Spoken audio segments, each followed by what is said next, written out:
Hi, I'm Katie with WTI, and I'm going to show you how we're using this laser level by RockSeed to transform our bedroom. All you need to get started using this RockSeed laser are two AA batteries, which are included with the laser. You slide the batteries in, and then you can set your laser up on a tripod. I use the one that I use for my camera. Once you get the power on, you'll see the laser wobbling around a little bit because it's self-leveling.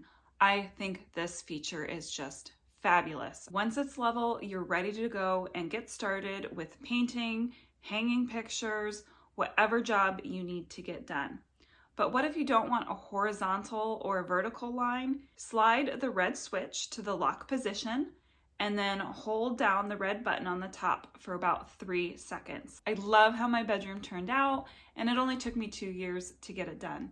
2 years and a RockSeed laser level. I've got so many projects in my future that I can use this level for, and I can't wait to get started.